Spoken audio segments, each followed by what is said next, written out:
One day, Thomas was at the junction when Gordon shuffled in with some trucks. "Poof," remarked Thomas. "What a funny smell. Can you smell a smell?" "I can't smell a smell," said Annie and Clarabel. "A funny, musty sort of smell," said Thomas. "No one noticed it till you did," grunted Gordon. "It must be yours." "Annie, Clarabel, do you know what I think it is?" whispered Thomas loudly. "It's ditch water." Gordon snorted, but before he could answer, Thomas puffed quickly away. Annie and Clarabel could hardly believe their ears. "He's dreadfully rude. I feel quite ashamed. I feel quite ashamed. He's dreadfully rude," they twittered to each other. "You mustn't be rude. You make us ashamed," they kept telling Thomas, but Thomas didn't care a bit. "That was funny. That was funny," he chuckled. He felt very pleased with himself.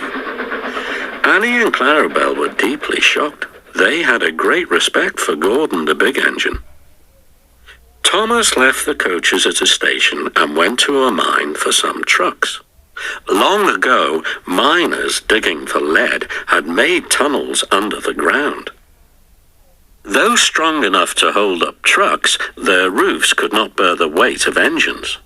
A large notice said, "Danger, engines must not pass this board."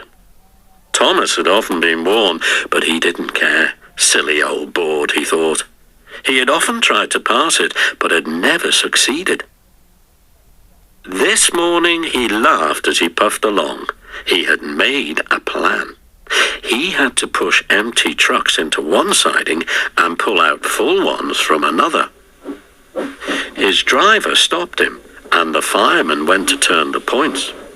"Come on," waved the fireman, and they started. The driver leaned out of the cab to see where they were going. "Now," said Thomas to himself, and bumping the trucks fiercely, he jerked his driver off the footplate. "Hooray!" laughed Thomas, and he followed the trucks into the siding. "Stupid old board," said Thomas as he passed it. "There's no danger, there's no danger." His driver, unhurt, jumped up. "Look out!" he shouted. The fireman clambered into the cab. Thomas squealed crossly as his brakes were applied. "It's quite safe," he hissed. "Come back," yelled the driver. But before they could move, there was a rumbling and the rails quivered. The fireman jumped clear.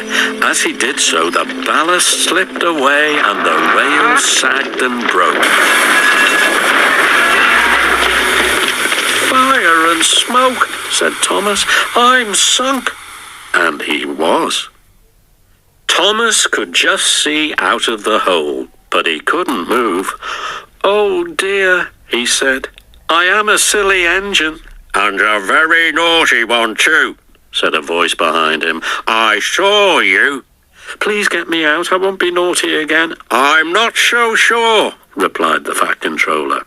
"We can't lift you out with a crane. The ground's not firm enough." Let me see. "I wonder if Gordon could pull you out." "Yes, sir," said Thomas nervously. He didn't want to meet Gordon just yet. "Down a mine, is he? Ho, ho, ho," laughed Gordon. "What a joke! What a joke!" he chortled, puffing to the rescue. "Poop, poop, little Thomas," he whistled. "We'll have you out in a couple of puffs." Strong cables were fastened between the two engines. "Poop, poop, poop." "Are you ready? Heave!" called the Fat Controller. But they didn't pull Thomas out in 2 puffs. Gordon was panting hard and nearly purple before he had dragged Thomas out of the hole and safely past the board.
sorry I was cheeky, said Thomas.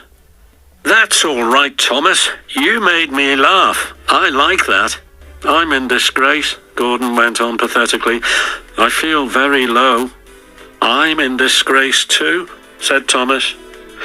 Why, so you are, Thomas. We're both in disgrace. Shall we form an alliance? An ally? What was it? An alliance, Thomas.